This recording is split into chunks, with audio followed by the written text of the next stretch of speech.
आदाब दोस्तों, मैं आपके साथ जफर सिद्दीकी। आप देख रहे हैं नेशन ट्रूथ। दोस्तों, जिस तरीके से बिहार चुनाव के नतीजे आए और नतीजे ने सबको चौंका दिया। तमाम ओपिनियन पोल, तमाम बड़े बड़े विश्लेषण जो कर रहे थे लोग, तमाम बड़े बड़े पत्रकारों ने विश्लेषण किया था कि किस तरीके से बिहार चुनाव इस बार जीता जाएगा। महागठबंधन किस तरीके की तैयारियां कर रही थी, जिस तरीके से बड़ी बड़ी रैलियां निकाली गई थी, वो तमाम जो है धरे के धरे रह गए। लेकिन बिहार चुनाव के नतीजे आ गए। नतीजे कुछ अलग प्रकार के आए। इस बार नतीजे जो है वो कुछ अलग नजर आए, जिसकी किसी ने कल्पना नहीं की थी। साथियों, आज हम बात कर रहे हैं बिहार चुनाव में क्या कुछ हुआ, क्या कुछ होने वाला है, किस तरह का पूरा मामला है। तमाम मामला आज हम पूरा विस्तार से बताएंगे।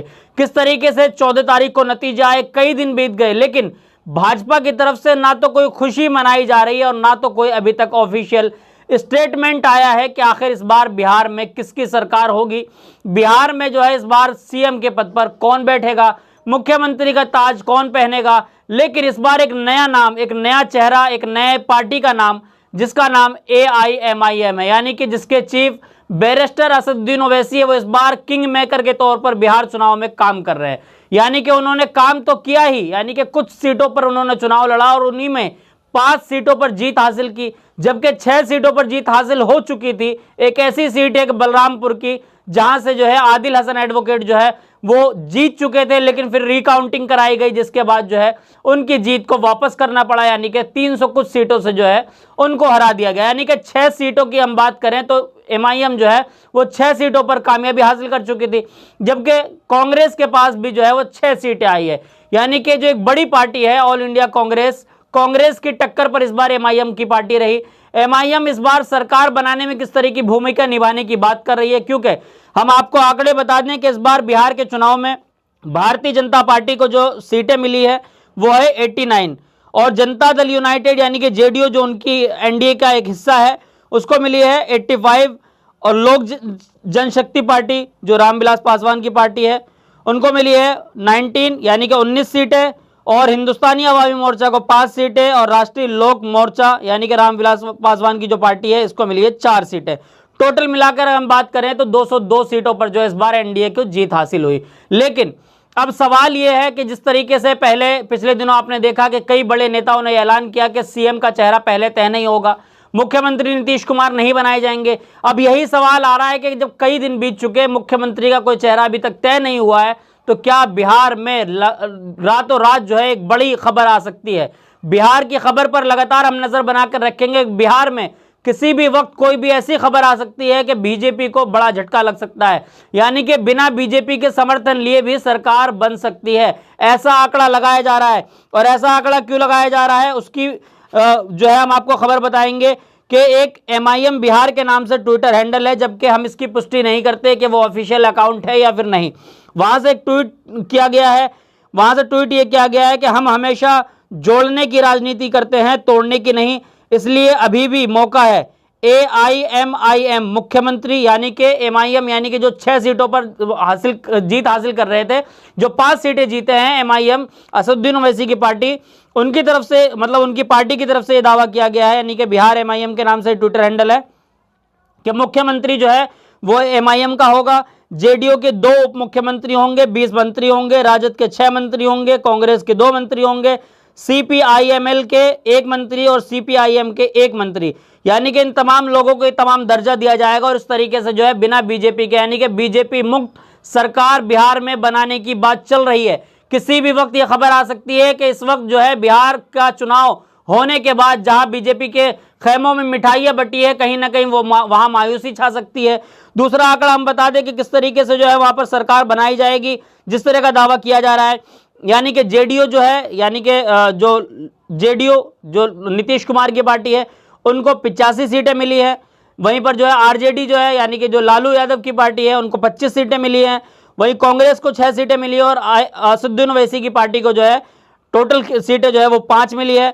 इसी के साथ जो है 3 सीटें जो है मिली है वो CPIM को, यानी कि इस टोटल आंकड़े को हम अगर काउंट करते हैं तो 124 सीटें, यानी कि बिहार में सरकार बनाने के लिए 122 सीटों की जरूरत है।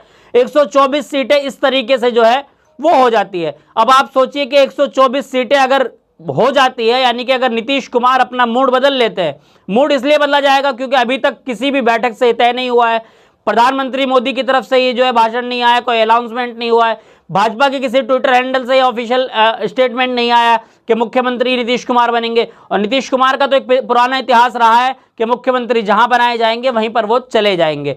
तो रातों रात ये फैसला हो सकता है कि नीतीश कुमार जो है वो एमआईएम और कांग्रेस और लालू यादव के बेटे के साथ जो है जाकर अपनी सरकार बना सकते हैं, यानी कि 124 सीटें हासिल की जा सकती है, भाजपा मुक्त सरकार बन सकती है। ये एक बड़ा आकलन, एक बड़ा दावा हम आपको बता रहे हैं। और इसके पीछे खबर भी हम आपको पढ़कर सुना रहे हैं कि एक बड़ी खबर आई है निकलकर, मैं आपको स्क्रीन पर लगा दे रहा हूं कि ओवैसी की एमआईएम काफी उत्साहित है, नीतीश कुमार को एक बड़ा ऑफर दे दिया है। सीमांचल में 5 सीटें जीतने के बाद एमआईएम ने बिहार में सरकार बनाने का नया प्रस्ताव रख दिया है।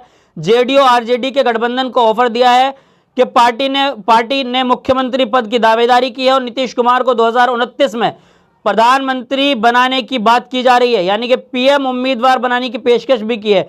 बिहार विधानसभा चुनाव में 5 सीटों जीतने के बाद असदुद्दीन ओवैसी की पार्टी ऑल इंडिया मजलिस इत्तेहादुल मुस्लिमीन बेहद उत्साहित है। सीमांचल में मिली इस जीत को जो है अपना एक बड़ी कामयाबी समझ रही है। अब आप सोचिए कि असदुद्दीन ओवैसी के अगर इस ऑफर को नीतीश कुमार मान लेते हैं तो साथियों क्या होगा? प्रधानमंत्री मोदी का सपना टूट जाएगा। प्रधानमंत्री मोदी ने जितनी रैलियां की, जितनी वहां पर तैयारी की, वो तमाम धरी की धरी रह जाएगी।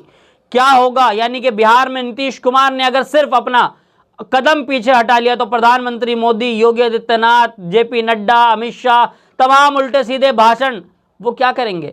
क्योंकि 4 दिन बीत चुके हैं, चुनाव के नतीजे आने के बाद 4 दिन बीत जाना और बीजेपी खेमे से कोई खबर का ना आना, कहीं ना कहीं नीतीश कुमार की हलचल तेज हो रही है कि नीतीश कुमार किसी भी वक्त आरजेडी से बात करके सीधा लालू यादव की पार्टी में जा सकते हैं। अगर वो लालू यादव के बेटे तेजस्वी यादव का हाथ पकड़ लेते हैं तो सीधा सीधा ये साफ हो जाएगा कि असदुद्दीन ओवैसी भी उनको अपना समर्थन दे देंगे और उसके बाद बिहार में सरकार इस बार महागठबंधन की बन जाएगी।